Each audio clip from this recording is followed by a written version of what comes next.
right into the 85th chapter, Lam Natzech, of Korach and Mismor, just like the last chapter, another chapter that comes from the sons of Korach. Ratzita Adonai Artzecha, Shavta Shvit Yaakov. Right? So, right, we're asking God to show his ratzon, to show his will and his favor for the land, and to restore Jacob's fortune. Mentioned moments ago, mentioned now, it's impossible here not to think of those who need pidyon shvuyim, right? The return of the captives. God, think of your land and favor your land and return the shvut, those who are in captivity. Nasata avon amecha kisita kol chatotam sela.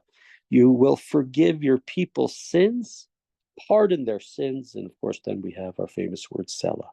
Asafta kol evratecha ashivota mecharon apecha. You withdraw all your anger, turn away from your rage. And in part, a big piece of it, seemingly what this chapter is referring to is, right, Jewish people, we got Israel back. Think about the modern day. We have the state of Israel, we have it. But just because we have the state of Israel and things seem okay, just because we won the war in 1967, won all that territory, it's not like nothing bad has happened. It's not like there haven't been horrors and there haven't been terrible things that have occurred, right? And so we're asking God, yes, you brought us here, but now withdraw all your anger, turn away your rage, let all the bad stuff disappear.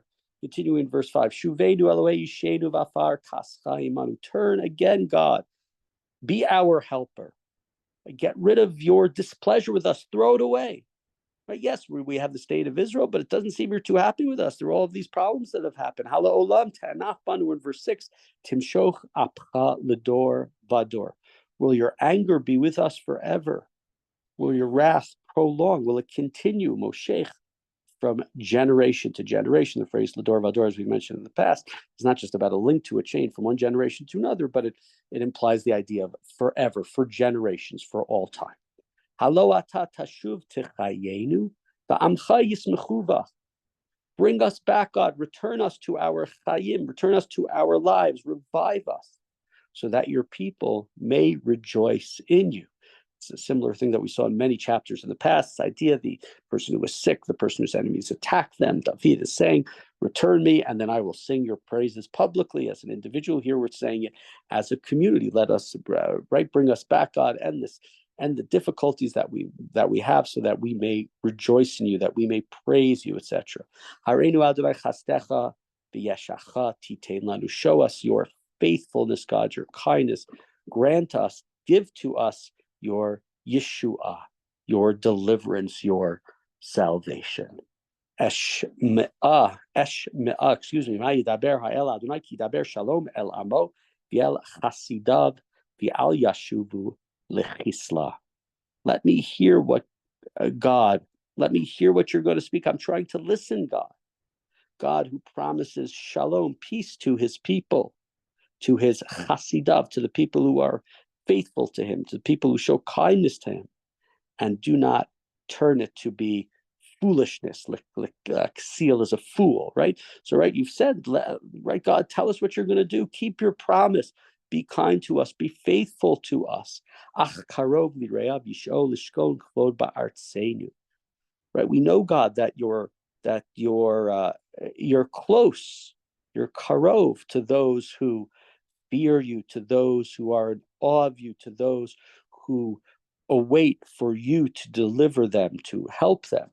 We want to see your glory dwelling in our land. And another theme we've seen many times, and we talked about, goes all the way back to Moshe, when things look bad for the Jews and the Jews are embarrassed, it looks bad for the God who is their backer.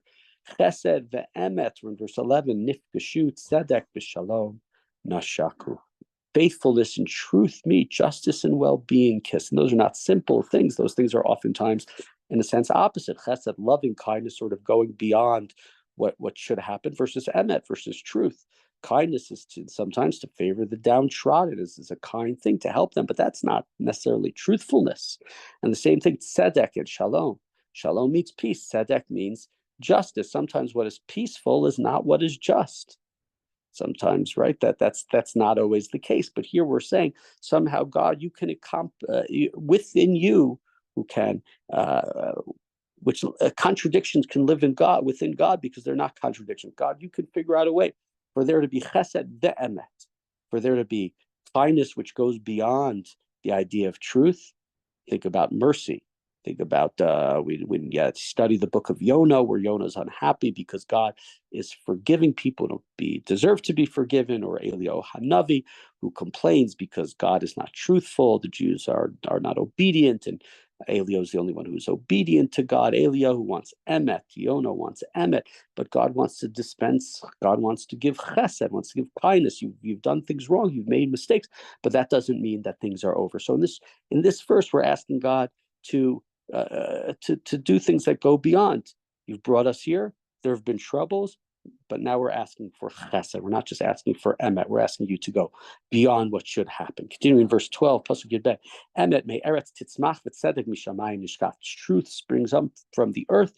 Justice looks down from the heavens. Right. So they're sort of opposite things. One is bottom up, one is top down. They're coming from opposite places. They do things sometimes in different ways, but we're asking God to somehow allow these things to coexist and allow us to gain the benefits of both. God also bestows his goodness. Our land will yield its produce. So God, right, you should look down, allow it to rain, allow the rain to come at the right time, allow our crops to grow, allow goodness to happen, even though we might not have listened to you. Tzedek lefanav yehalech v'yasem laderech pe'amav. Justice goes before God as he sets out on his way. Right. So God is righteousness is coming before God.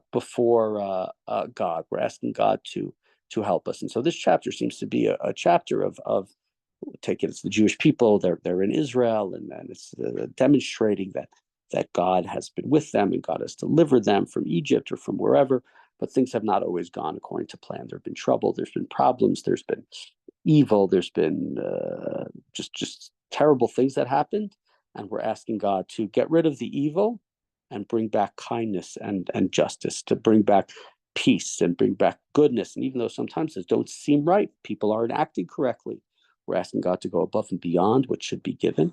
That is the request that's being made here, for God to show us kindness, show us goodness, but at the same time also to be truthful to the promise he made to the Jewish people, and truthful to maybe more to God's idea of mercy than truthful necessarily to what the people and their behavior might deserve.